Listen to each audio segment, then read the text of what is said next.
Hello বন্ধুরা, good afternoon, welcome back to my channel. শুরু করছি আমি আজকের ভিডিওটি। এখন বাজে বিকেল 4টে, চলে আসলাম তোমাদের সামনে।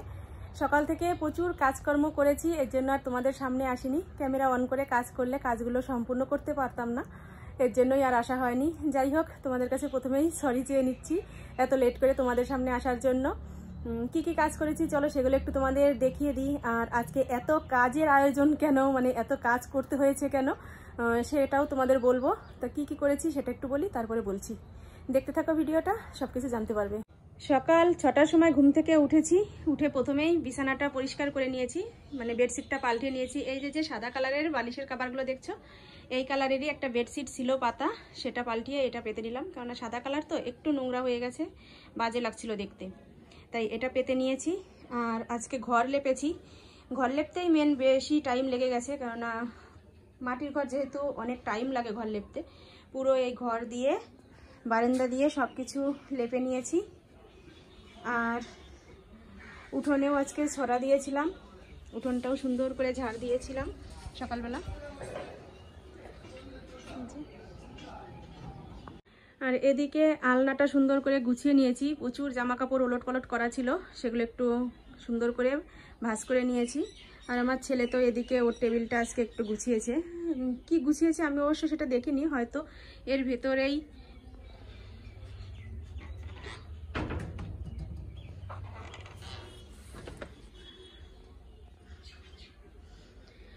ওর এই শোকেসটাও গুছিয়েছে, ক্যামেরা ট্যামেরাগুলো। আর টেবিলটা একটু পরিষ্কার করে নিয়েছে। আর এখানে আমি শোকেসের ভিতরটা একটু সুন্দর করে গুছিয়ে নিয়েছি, মানে কাপগুলো একটু সুন্দর করে সাজিয়ে নিয়েছি। তাহলে চলো এবার কি কি রান্না করেছি সেগুলো একটু তোমাদের বলে দিই, কেননা রান্না তো করতেই হবে। সকালবেলা উঠে আজকে তেমন কিছু খাওয়া হয়নি, গ্রিন টি খেয়েছিলাম আর একটা কলা খেয়েছিলাম। তারপরে রান্নাবাড়ি সেরেছি, কেননা আজকে কিছু অতিথি আসবে আমাদের বাড়িতে, এর জন্যই রান্নাবাড়ি করতে হয়েছে একটু টাইম ধরে, এই কারণে লেট হয়েছে। তবে পরে খেয়ে নিয়েছিলাম, ভাত খেয়েছি পরে, হালকা পাতলা একটা কিছু দিয়ে খেয়ে নিয়েছি, সেটা আর তোমাদের সাথে শেয়ার করা হয়নি কিছু। তো এখন কি কি রান্না করে রেখেছি আর কি অতিথিদের জন্য, চলো সেটা তোমাদের দেখাই।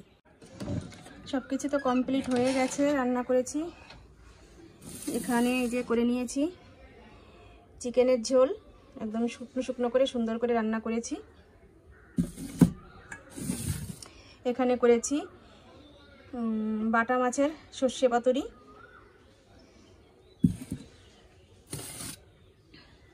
এখানে করে নিয়েছি চালের গুঁড়ো বেসন দিয়ে বেগুন ভাজা। আর এখানে কিছু বাটা মাছ ভেজে রেখেছি। আসবে, আসার সাথে সাথেই লস্যি দেবো খেতে, এর জন্য আমি টক দই দিয়ে আর ফ্রিজের থেকে বরফ দিয়ে সুন্দর করে আমি লস্যি বানিয়ে আবার ফ্রিজেই রেখে দিয়েছি। আসলেই ঠান্ডা ঠান্ডা লস্যি দিতে পারবো খেতে। তো চলো এখন আমি একটু শাড়ি পরে নেব, কেননা নাইটি পরে রান্নাবাড়ি করেছি, একদম নাইটিটা ভিজে গিয়েছে। তেমন অবশ্য ভেজেনি, তবুও রান্না করলে বুঝতেই তো পারো, একটা ঘামের গন্ধ টন্ধ হয়ে যায়, ভিজে কেমন একটা ভাব হয়ে যায়। তো যাই হোক, চলো শাড়ি পরে নিই, তারপর আবার তোমাদের সামনে আসছি। শাড়ি পরে নিলাম, এই যে সুতির একটা নর্মাল শাড়ি পরলাম, মানে একদম হালকার মধ্যে একটা শাড়ি পরেছি। প্রচণ্ড গরম লাগছে, এইমাত্র মুখ ঠোক ধুয়ে আসলাম, তবুও দেখো ঘাম বেরোচ্ছে। যাই হোক, স্নান করে নিয়েছিলাম সকালবেলায়, স্নান করে পুজো দিয়ে দিয়েছি। সুন্দর করে আজকে ফুল দিয়ে সাজিয়ে পুজো দিয়েছিলাম। আর প্রসাদ টোসাদ তো সব কিছু নামিয়ে নিয়েছি, এর জন্য ঠাকুরের ওখানে প্রসাদ তোমরা দেখতে পাচ্ছ না, ঠাকুরের মানে বাটাটা।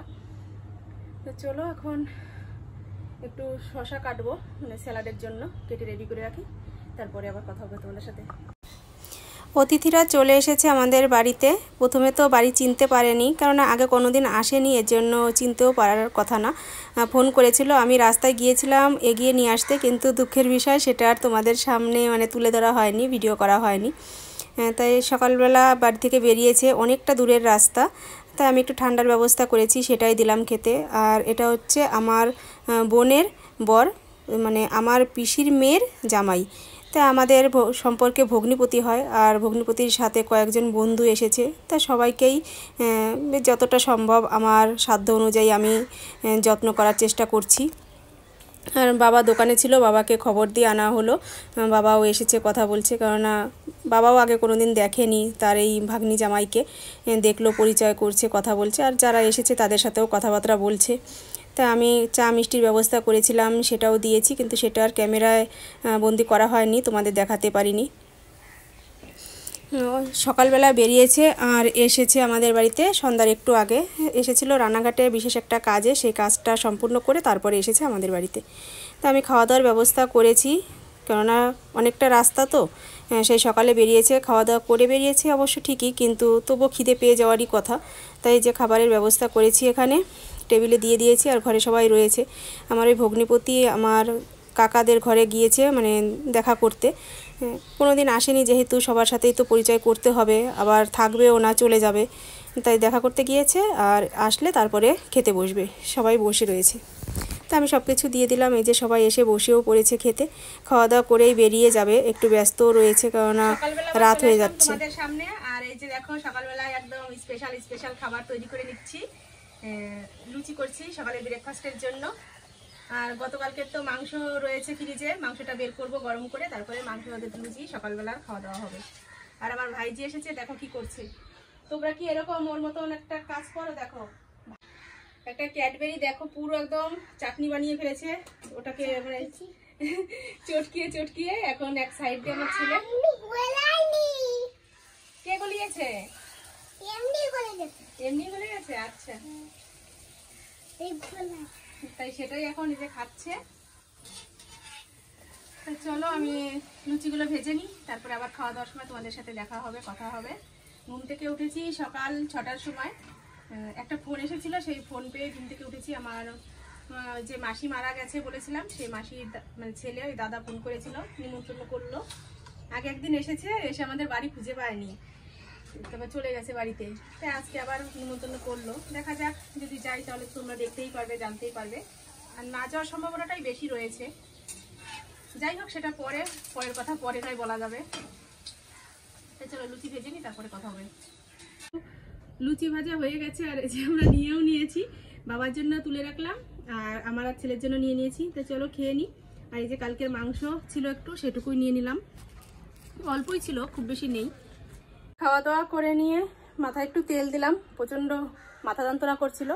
দেখো এত পরিমাণে তেল দিয়েছি যে চুল দিয়ে মানে টপ টপ করে তেল বাইয়ে পড়ছে আমার মুখের, মুখটা পুরো তেল তেল হয়ে গেছে। আর অনেকগুলো কাজ সেরে আসলাম একসাথে। এখন কি করলাম চলো সেগুলো তোমাদের একটু দেখিয়ে দিই। কালকে যে অতিথিগুলো এসেছিল তাদের জন্য তো টিফিনের ব্যবস্থা, খাওয়া দাওয়ার ব্যবস্থা করেছিলাম। এই যে সব বাসনপত্র সেগুলো সব ধুয়ে নিয়ে আসলাম, রাত হয়ে গেছিলো, রাত্রে আর ধুতে পারিনি কোনো কিছু। এই যে গ্লাস টেলাস সব কিছু, এগুলো সব এখন জল ঝরে গেলে তারপর জায়গা মতো তুলে রাখবো। আর এদিকে প্রতিদিনের যে বাসনপত্র রান্নাবাড়ি করার, সেগুলো সব মেজে এখানে রেখেছি। এই কাজগুলো করলাম, অনেকটা টাইম লাগলো। তারপর ঘর ঝাড় দেওয়া, উঠোন ঝাড় দেওয়া, বিছানা তোলা, সব কাজকর্ম সেরে এই যে আসলাম। এখন কিছু ভাত রয়েছে, ভাতে জল দিয়ে রাখলাম, বাবা এখন আসেনি দোকান থেকে, 11টা বেজে গেছে। তো বলছি যে এসে খেয়ে যেতে পারতো, তা আসেনি যেহেতু কি আর করা যাবে, আসবে তারপরে দেবো খেতে। আর লুচি রয়েছে, লুচিও তো দেবো খেতে। আর আমি এখন একটু সেলাইয়ের কাজে বসবো। 2 দিন হয়ে গেছে, কাজ দিয়ে গেছে, এখনও কাজে বসতেই পারিনি। দাদা ফোন করছে যে এখনও কাজ হয়নি কেন। তো যাই হোক, এখন কাজে বসবো। রান্না করব না, এখন রান্নাটা করব পরে, স্নান টান করে দুপুরবেলা রান্না করব। তো চলো আজকের মতো ভিডিওটা আমি এখানেই রাখছি। তোমরা ভালো থেকো, সুস্থ থেকো, আর আমার চ্যানেলটি সাবস্ক্রাইব করে দিয়ে আমার পাশে থেকো। ভিডিওটা কেমন লাগলো কমেন্ট করে জানিও, ভালো লাগলে একটা লাইক করো। চলো আজকের মতো টাটা, বাই বাই। আগামীকাল দেখা হবে নতুন ভিডিওর সাথে।